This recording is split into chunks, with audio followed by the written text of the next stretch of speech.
میں تمہارا خون پی جاؤں گی درندے کہیں کے۔ عشا کل رات کے اندھیرے میں بظاہر اپنی عصمت پر داغ لگوا چکی تھی، اسی لیے مقابل کھڑے شخصوں مارتے نوچتے کھوجتے ہوئے سے بد دعائیں دے رہی تھی جس کا خاطر خواہ اثر نہیں ہو رہا تھا۔ فار شور بیبی ڈال، کیونکہ رات کی طرح اب روز دستیاب رہوں گا تمہیں۔ اس کی بات نے عشا کو صدمے سے پاگل کیا۔ وہ کل رات اپنے یونی کے ٹور کے ہمراہ ایران آئی تھی جس کا نکاح کچھ عرصے پہلے والدین نے پوری طرح اپنی مرضی سے کیا تھا۔ اس نے اپنے شوہر کو دیکھا نہیں تھا، اسے سمجھ نہیں آئی اتنے کنزرویٹو ماں باپ اسے اتنی دور کیسے بھیج سکتے ہیں، لیکن وہ ایئرپورٹ سے ہی اغوا ہو گئی تھی۔ اسے ایک محل نما گھر میں لایا گیا اور وہ شخص اس پر حاوی ہو گیا، لیکن وہ نہیں جانتی تھی وہ اس کا انڈر کور سیکرٹ ایجنٹ شوہر ہے جو کور بیک سٹوری کے طور پر فی الحال ایران میں ایک افغانی اسمگلر بن کر رہ رہا تھا۔ جب اپنی بیوی کو ایئرپورٹ پر دیکھا اور خود پر سے اختیار کھوتے سے حاصل بھی کر لیا، لیکن ابھی وہ کسی کو بھی اپنی حقیقت نہیں بتا سکتا تھا۔ میں اس ذلت کی زندگی سے بہتر حرام موت مر جاؤں گی، وہ حلق کے بل چلاتی تیمور خان زادہ کی جان لبوں پر لے آئی۔ کچھ عرصہ پہلے عشا اور جو آج کالج بھی جا رہے تم نے؟ نسرین بیگم اس کے سر پر کھڑی سے اٹھا رہی تھی۔ رات کو لیٹ نائٹ تک ڈرامے دیکھنے کی وجہ سے وہ اٹھ نہیں پا رہی تھی۔ جی مما اٹھ جاتی ہوں، وہ ہنوز آنکھیں بند کیے بولی۔ 5 منٹ رک کر باہر آؤ ورنہ مجھ سے برا کوئی نہیں ہوگا۔ نسرین بیگم اسے دھمکاتی چلی گئی۔ کچھ منٹ بعد وہ اٹھ بیٹھی، بمشکل آنکھیں کھولتے ادھر ادھر دیکھنے لگی، پھر سائڈ سے فون اٹھاتے بیٹری چیک کی۔ اس کی بیٹری بھی ختم ہو گئی۔ بولتے وہ فون چارج پر لگا چکی تھی۔ بورڈ اس کے بیڈ کے ساتھ ہی تھا۔ پھر ایک انگڑائی لیتے بیڈ سے اٹھی۔ آج اسے کالج جانا تھا لیکن وہ جانا نہیں چاہتی تھی۔ وجہ آج ہونے والا ٹیسٹ تھا جس کی تیاری زیرو تھی۔ 1 مہینے کے لیے ان کے میتھ کا ٹیچر چھٹی پر گئے تھے، اس لیے ایک ہفتے پہلے ایک نیو ٹیچر انہیں پڑھانے آئے تھے۔ آج انہیں کا ٹیسٹ تھا۔ آج چھٹی کر لوں؟ عشا بولی۔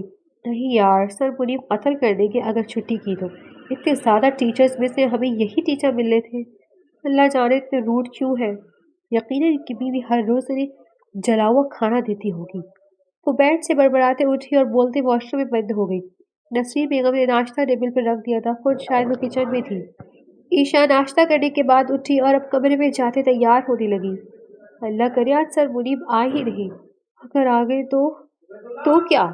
پھر سے کان بند کر کے ڈانٹ سن لوں گی ان کی۔ وہ تیار ہوتے بڑبڑا رہی تھی۔ کچھ ہی دیر بعد وہ اپنی کالج پہنچ چکی تھی۔ عشا ٹیسٹ کی تیاری کیسی ہے؟ اس کی دوست مریم اس کے پاس آتی بولی۔ کیسی ہو سکتی ہے؟ اسے دیکھتے بولی۔ اب وہ دونوں کلاس کی طرف جانے لگی تھی۔ یار مجھے بہت ڈر لگ رہا ہے۔ ڈر کیوں لگ رہا ہے؟ بس سر سے ڈانٹ ہی تو سنی ہے، کان بند کر کے سن لینا۔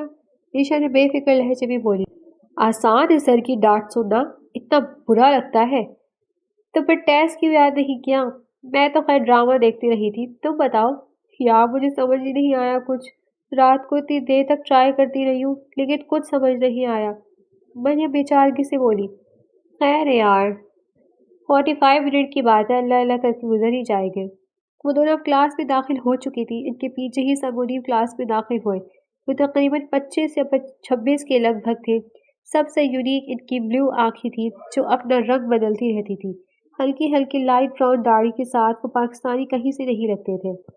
سر ہمارے پیچھے ہی آ رہے تھے؟ عشا بولی۔ ہاں شاید۔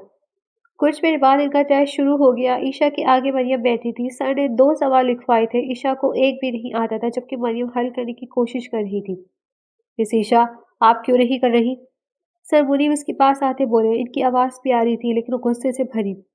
سر مجھے نہیں آتے۔ وہ کھڑے ہوتے سر جھکاتے بولی۔ ڈرامے دیکھنے سے فرصت ملتی تو ٹیسٹ تیاری کرتی نا، چاہے کلاس سے باہر کھڑی ہو جائے۔ سر کلاس میں ہی ڈانٹ لیجیے، عشا انہیں دیکھتے بولی۔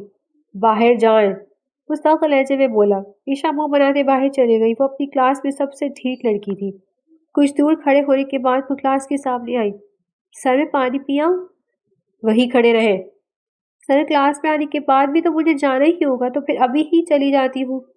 ٹھیک ہے جائیں، 5 منٹ میں ہی واپس آنی چاہیے آپ۔ جی سر، تو بولتی چلی گئی۔ پانی کولر کالج کے بیک گراؤنڈ میں لگا ہوا تھا۔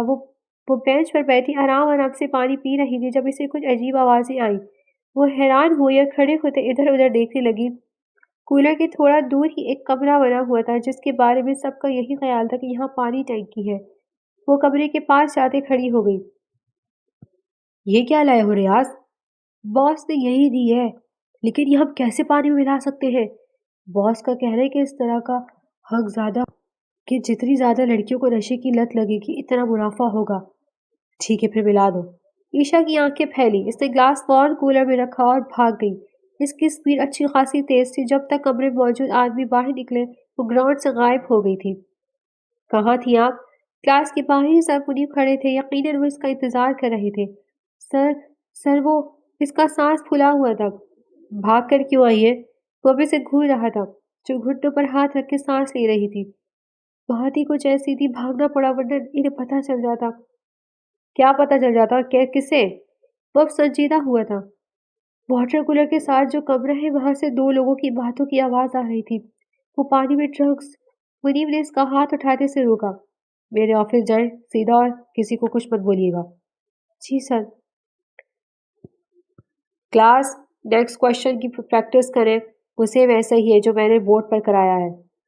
وہ بول کر چلا گیا۔ عشا آفس میں کھڑی چکر لگا رہی تھی، اتنے میں سر منیب بھی وہیں آ گئے۔ کہو کیا سنا تھا؟ سر وہ بھائی ریاض اور شاید بھائی ملک تھے، وہ کہہ رہے تھے پانی میں ڈرگس ملاتے ہیں، جتنی زیادہ لڑکیوں کو نشے کی لت ہوگی اتنا منافع ہوگا۔ تم شور ہو کہ وہ ریاض اور ملک ہی تھے؟ جی سر، ملک نے ریاض کا نام لیا تھا اور ملک کو میں نے اس کی آواز سے پہچانا تھا۔ ٹھیک ہے عشا، آپ اس بات کا ذکر کسی سے مت کیجیے گا ورنہ آپ کی جان کو خطرہ ہوگا۔ لیکن سر ہم ایسے کیسے انہیں چھوڑ سکتے ہیں؟ انہوں نے پانی میں ڈرگس ملائی ہے۔ میں جانتا ہوں مسی شاہ، اور آپ فکر نہ کریں، اس معاملے کو میں خود سنبھال لوں گا۔ لیکن آپ کیسے سنبھالیں گے؟ مسی شاہ یہاں آپ کا کام ختم ہوا، اب آپ اس معاملے سے دور رہیں ورنہ آپ کی جان بھی جا سکتی ہے۔ ٹھیک ہے سر، اب آپ کلاس میں جائیں۔ جی سر۔ وہ بولتے چلی گئی۔ اگلے دن کالج جانے پر معلوم ہوا کہ کالج واٹر کولرز بند ہو گئے ہیں۔ وجہ کسی کو معلوم نہیں تھی سوائے عشا کے۔ مطلب کہ سر نے کولرز بند کروا دی، بہت اچھا کیا۔ بریک ٹائم وہ کالج میں گھوم رہی تھی، ساتھ مریم بھی تھی۔ یا مجھے پیاس لگی ہے، مریم بولی۔ عشا نے اسے بیگ سے بوتل نکال دی۔ ویسے حیرت عشا، تم کبھی پانی نہیں لاتی، آج کیسے لے آئی؟ وہ پانی پینے کے بعد بوتل اسے واپس کرتے بولی۔ ماما نے زبردستی پکڑا دی۔ تمہیں کوئی انداز ہے کہ کولرز کیوں بند ہوئے ہیں؟ نہیں، میں بھی نہیں چاہتی، عشا بولی۔ عموماً تمہیں پورے کالج کی خبر ہوتی ہے، اس کی کیوں نہیں؟ مریم صاحبہ، کیا آپ نے مجھے جاسوس سمجھ رکھا ہے جو میں پرنسپل آفس سے خبریں چرا کر لاؤں؟ مریم ہنس پڑی، اس کے ساتھ عشا بھی ہنس پڑی۔ اتنے قریب سے سر منیب گزرتے انہوں نے سر پھیرتے عشا کو دیکھتے ہلکا سا سر ہلایا، وہ مسکرائی۔ کچھ دیر سکون سے گزرے تھے جب عشا نے پھر کسی سے پنگا لے لیا۔ وہ اکیلی واپس جا رہی تھی جب اسے محسوس ہوا کوئی اس کا پیچھا کر رہا ہے۔ جس نے پلٹ کر دیکھا تو کافی دور 3 لڑکے آ رہے تھے۔ یہ تو میرا پیچھا نہیں کر رہے ہوں گے، وہ بڑبڑائی اور دوبارہ چلنے لگی۔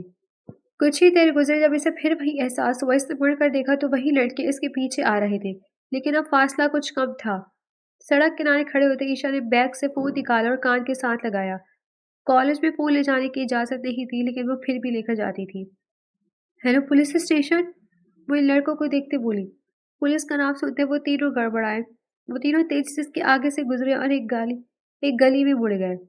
وہ فون رکھتے چلنے لگی جب اس کی نظر سڑک کی دوسری طرف کھڑے ایک خواجہ سرا پر پڑی۔ وہ اسے ہی دیکھ رہا تھا۔ عشا نے ایک نظر اسے گھورا اور آگے بڑھ گئی۔ کچھ تیز گزری تھی جب اسے محسوس ہوا کہ کوئی اس کے ساتھ چل رہا ہے۔ اس نے چہرہ موڑتے دیکھا، اس کی دائیں طرف وہی خواجہ سرا تھا۔ عشا وہیں رک گئی۔ اس کے روکنے پر وہ خواجہ سرا بھی رک گیا۔ میرا پیچھا کر رہے ہو؟ لڑکی، جہاں میں جا رہا ہوں شرافت سے میرے پیچھے آؤ، وہ خوفزدہ کرنے والی آواز سے بولا۔ کس خوشی میں؟ اگر اپنی سلامتی چاہتی ہو تو۔ تم کون ہوتے ہو مجھے میری سلامتی دینے والے؟ عشا نے جلدی سے اپنے کندھے سے بیگ اتارا اور اس کے منہ پر مارتے بولی۔ وہ خواجہ سرا حیران ہوا۔ مجھے کڈنیپ کرو گے؟ شکل دیکھیے اپنی، وہ اسے دوبارہ مارتے بولی۔ خواجہ سرا 3-4 قدم دور ہوا۔ کڈنیپ کا شکل سے کیا لینا دینا؟ وہ بولا۔ او ایک کمینے انسان، آخری بار بول رہی ہوں، نکل یہاں سے ورنہ سر منیب کا غصہ تجھ پر اتار دوں گی، وہ اسے گھورتے ہوئے بولی غصے سے۔ عشا کا چہرہ بیضوی تھا، رنگت صاف تھی، دھوپ ہونے کی وجہ سے اس کے گال سرخ ہو رہے تھے۔ سر پر کالج کا دوپٹہ تھا اور کندھے پر شال تھی جس کی اسے بالکل ہوش نہیں تھی۔ سر منیب، وہ کون ہے؟ تجھ سے مطلب؟ وہ بولتے اسے گھورنے لگی۔ جا رہا ہوں، لگتا ہے سر منیب نے اچھی بے عزتی کی ہے تمہاری۔ بے عزتی؟ نہ، وہ بے عزتی نہیں کرتے بلکہ ہر دوسرے دن ٹیسٹ دے دیتے ہیں، پھر جب ٹیسٹ غلط ہو تو گھر کال کر دیتے ہیں۔ آج میرے گھر کال کر دی۔ وہ غصے میں بولی۔ تو خواجہ سرا جیسے مسکرایا تھا۔ بہت اچھا کیا، تم جیسی لڑکی کے ساتھ یہی ہونا چاہیے۔ عیشا نے اسے دوبارہ بیک مارا۔ بہت بکواس کر رہے ہو، ضائع ہو جاؤ گے میرے ہاتھوں سے۔ وہ اسے دوسری بار مارتے بولی، اچھا لڑکی، اس راستے سے اکیلے مت آیا کرو۔ وہ سنجیدہ ہوتے بولا، تو کیا فوج لے کر آیا کروں؟ لگتا ہے بہت بڑی شکایت لگائی ہے سرمنی میں تمہاری۔ ان کا نام بھی مت لو میرے سامنے۔ وہ اسے پھر بیک مارتے بولی، لڑکی میں تمہارا پنچنگ بیگ نہیں ہو۔ میں نے تمہیں مکہ نہیں بیگ مارا ہے۔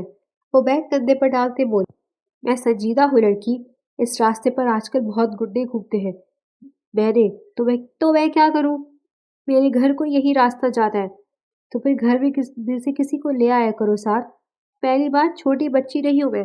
دوسری بات، اس بات کی کیا گارنٹی کہ جب میں کسی کے ساتھ ہوگی تو کوئی مجھے نقصان نہیں پہنچائے گا؟ بلکہ تم چھوٹی بچی نہیں ہو، اس لیے تمہیں خطرہ ہے۔ وہ ایک دم ہنس پڑی۔ یہ پاکستان ہے، یہاں بڑی لڑکیوں سے زیادہ چھوٹی بچیوں کو خطرہ ہے۔ مہذکہ خیز لہجے میں بولی۔ خواجہ سراب جیسے اسے گھورنے لگا تھا۔ گھور کس خوشی میں رہے ہو؟ منہ توڑوانا ہے کیا؟ میرے خیال میں ابھی تم پاکستان کی ہر سرزمین پر کھڑی ہو۔ خیال، مجھے یقین ہے کہ میں اپنے ملک ہی کھڑی ہوں۔ وہ بولتے چلنے لگی۔ مطلب کہ مانتی ہو کہ پاکستان تمہارا ملک ہے، تو پھر کیا امریکہ کا ملک ہے؟ وہ تجزیہ بولی۔ وہاں لہجے میں نفرت تھی اپنے وطن کے لیے۔ اس کی بات سنتے عیشا رکی۔ ایک لگاؤں کان کے نیچے، عقل کے اندھے میں یہاں کے کمینے اور برے لوگوں سے نفرت کرتی ہوں، اپنے وطن سے نہیں، اور خاص کر پولیس سے۔ اب نکلو یہاں سے۔ وہ بولتے دوبارہ چلنے لگی۔ تھوڑی دیر پہلے تم نے پولیس کا نام لے کر ہی ان لڑکوں کو بھگایا تھا۔ اس خواجہ سرا نے اسے یاد کروایا۔ تم میری باتیں سن رہی تھے؟ وہ پھر رکی۔ اتنا اونچا بولو گی تو سنوں گا ہی نا۔ تم نا پہلی فرصت میں نکلو یہاں سے، اس سے پہلے میرا دماغ مکمل طور پر خراب ہو جائے۔ ابھی بھی رہتا ہے؟ وہ بڑبڑایا۔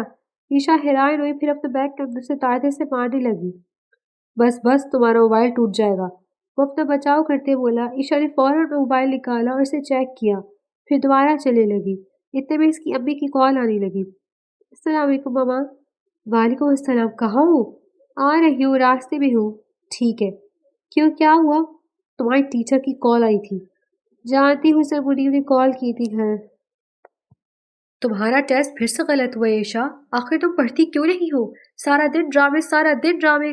ماما آپ بھی جانتی ہیں کہ مجھے میتھ نہیں پسند، آپ کو کہا بھی تھا کہ مجھے انجینئرنگ کرنے میں کوئی دلچسپی نہیں ہے۔ تو پھر کیا کرنا تھا تم نے؟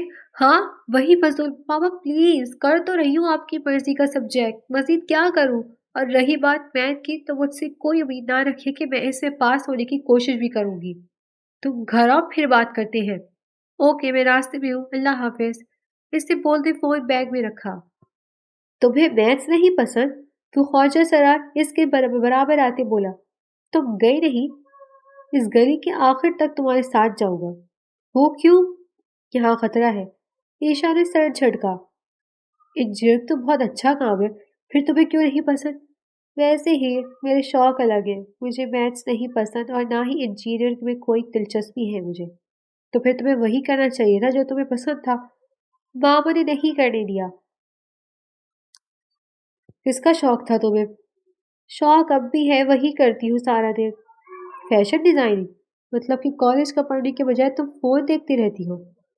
ہاں یہی کرتی ہوں، پھر نیو ڈیزائن سوچتی ہوں، اس لیے میتھس نہیں کرتی۔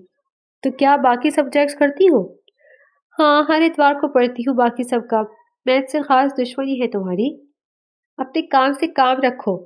عیشا کو اچانک احساس ہوا کہ وہ ایک انجان کو اپنے بارے میں بتا رہی تھی۔ فوراً سے ڈانٹتے بولی۔ خواجہ سرا نے منہ بنایا۔ اس وقت اس نے عیشا کو کلائی سے پکڑتے ہوئے دوسری طرف کیا۔ عیشا سڑک کنارے چل رہی تھی، اب وہ دوسری طرف تھی۔ کیا تھا یہ؟ اس خواجہ سرا کو گھورتے بولی، لیکن وہ پیچھے آتے لڑکوں کو دیکھ رہا تھا۔ ان کے رکنے پر وہ تینوں بھی رک گئے تھے۔ عیشا بھی حیرانی سے ان تینوں کو دیکھ رہی تھی۔ اوئے نکل یہاں سے، ان میں سے ایک لڑکا خواجہ سرا سے بولا۔ یہ لڑکی ہمارا شکار ہے، دوسرا لڑکا بولا۔ اس وقت عیشا نے آگے آتے تینوں کے منہ پر سپرے کیا، پھر باری باری تینوں کو کک ماری۔ مجھے شکار بناؤ گے؟ شکل دیکھی اپنی؟ منہ توڑ دوں گی تم سب کا۔ وہ اپنا بیگ انہیں مارتی بولی۔ وہ تینوں آنکھوں پر ہاتھ رکھ کے سر پر گرے تھے۔ چلو اب تو خواجہ سرا سے بولی۔ خواجہ سرا کافی متاثر نظر آ رہا تھا اس سے۔ ایک بات تو بتاؤ، شکل کا کڈنیپنگ سے کیا لینا دینا؟ عشا اس کی بات سنتے بولی۔ میری شکل دیکھو اور اب ان کمیروں کی دیکھو، ان کی شکلیں ہیں مجھے اپنا شکار بنانے والی، اور دوسری بات یہ صرف ایک ڈائلاگ ہے۔ وہ بولتے آگے بڑھی۔ گلی کے آخری تک میں سڑک شروع ہو جاتی تھی، وہاں کافی گہما گہمائی تھی۔ خواجہ سرا وہیں کھڑا ہو گیا۔ عشا سڑک کراس کرتے دوسرے نمبر کے گھر میں داخل ہو گئی۔ لاؤنج میں ہی اس کی ماما بیٹھی تھی۔ السلام علیکم ماما۔ وعلیکم السلام، بیٹھو۔ وہ اسے دیکھتے سنجیدگی سے بولی۔ عشا مجھے صاف صاف بتاؤ، تم نے کیا کرنا ہے؟ آپ جانتی ہیں، انہیں دیکھتے بولی۔ تمہارے بابا نہیں مانیں گے۔ ماما میرا شوق ہے پڑھنا، مجھے ہے تو پھر آپ کو کیا مسئلہ ہے؟ تمہارے بابا اس حق میں نہیں ہے۔ عشا غصے سے اڑ گئی۔ اگلے دن وہ پیپر پہ بس اپنا نام لکھ کر سر کو دے آئی تھی۔ آپ کو آج بھی نہیں آتا؟ جی، میں باہر کھڑی ہو جاتی ہوں۔ وہ خود ہی بول کر باہر چلی گئی۔ اس کی آنکھیں سجی ہوئی تھی، مطلب کہ وہ رات کو روئی تھی۔ چھٹی ہونے کے بعد وہ واپس گھر جا رہی تھی جب وہی خواجہ سرا کہیں سے نکلتے اس کے ساتھ چلنے لگا۔ تو پھر آ گئے؟ وہ اسے ایک نظر دیکھتے بولی۔ ہاں، میرا ٹھکانہ یہی سڑک ہے۔ اچھا، کیا ماں نے زیادہ ڈانٹا تھا جو اتنا روئی؟ تمہیں کیسے پتا کہ میں روئی ہوں؟ وہ حیران ہوئی۔ تمہاری آنکھیں سوجی ہوئی ہیں لڑکی۔ اوہ ہاں، میری آنکھیں ایسی ہی ہیں۔ وہ بولتے چلنے لگی۔ بابا نے نہیں ڈانٹا تھا ٹیسٹ کے بارے میں؟ انہوں نے کیا کہنا تھا مجھے، ویسے ہی رات کو روئی تھی۔ ہاں صحیح صحیح، آج کل ویسے بھی لڑکیوں کے دوست ہوتے ہیں تو پھر وہ روتی ہے۔ وہ سر ہلاتے بولا۔ عشا رکتے سے گھورنے لگی۔ کچھ غلط کہہ دیا کیا؟ عشا نے بیگ اتارتے سے مارا۔ اگر کوئی لڑکی رات کو روئی ہو تو اس کا مطلب یہ نہیں کہ کسی لڑکے کے لیے روئی ہوگی، یہ بھی ہو سکتا ہے کہ اس کا پسندیدہ کردار مر گیا ہو۔ وہ بیگ پھر سے اسے مارتے ہوئے بولا۔ مر گیا؟ کون مر گیا؟ کل تو یہاں سے کسی کا جنازہ نہیں گیا۔ وہ اپنا کندھا سہلاتے بولا۔ عشا نے پھر سے اسے گھورا۔ میرے ڈرامے کا ہیرو، کل رات لاسٹ ایپیسوڈ تھی لیکن وہ ہیرو ہی بن گیا۔ وہ افسردہ لہجے میں بولی۔ اوہ، بڑا افسوس ہوا۔ تمہیں افسوس کیوں ہوا؟ تمہیں کیا پتا کہ کون مرا ہے؟ اگر کوئی مرے تو کہتے ہیں کہ افسوس ہوا۔ وہ ایکٹر حقیقت میں زندہ ہے لیکن ڈرامے میں مرا ہے۔ وہ اسے دوبارہ بیگ مارتے بولی۔ پاگل لڑکی۔ وہ اپنا کندھا دبدباتے بڑبڑایا۔ دن اسی طرح گزرنے لگے۔ ہر دوسرے دن سر منیب اس کے گھر کال کرتے، پھر نسرین بیگم سے اس کی اچھی خاصی ہوتی، لیکن اس کا ایک ہی جواب ہوتا کہ اسے میتھ نہیں پسند۔ اب تو نسرین بیگم تنگ آتے جلیل القدر صاحب عشا کے بابا کو منانے لگی تھی کہ وہ عشا کو فیشن ڈیزائننگ پڑھنے دے۔ ایک رات وہ 12 بجے قریب اپنا کام ختم کر کے کھڑکی کھولتے باہر ٹیرس کی طرف آئی۔ عموماً وہ بہت کم ہی کھڑکی کھولتی تھی۔ کچھ دیر بعد وہ اندر جانے کو پلٹی جب اس کی نظر درخت پر پڑی۔ وہ سڑک کی دوسری جانب لگا تھا۔ اسے لگا کہ وہاں کوئی کھڑا ہے۔ اس سے فون کی لائٹ آن کرتے دیکھنے کی کوشش کی لیکن کوئی فائدہ نہ ہوا۔ اسی وقت ہلکی ہلکی ہوا چلنے لگی تھی۔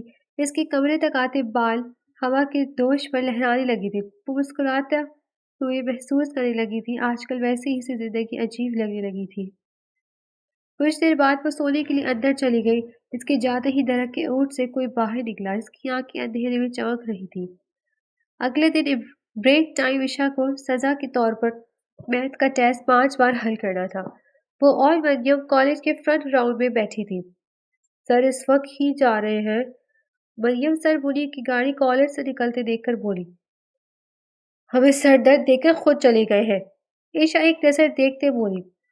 مریم میں 2 دفعہ لکھ چکی ہوں، باقی تم لکھ دو پلیز۔ لیکن عشا اگر سر کو پتہ چل گیا تو؟ کوئی نہیں پتہ چلے گا اور تمہاری پریکٹس بھی ہو جائے گی۔ ٹھیک ہے۔ کالج سے واپسی پر سے نسرین بیگم کی کال آئی۔ 1 منٹ۔ بس خواجہ سرا سے بولتی فون کان سے لگاتے تھوڑا سائڈ پہ ہوئی۔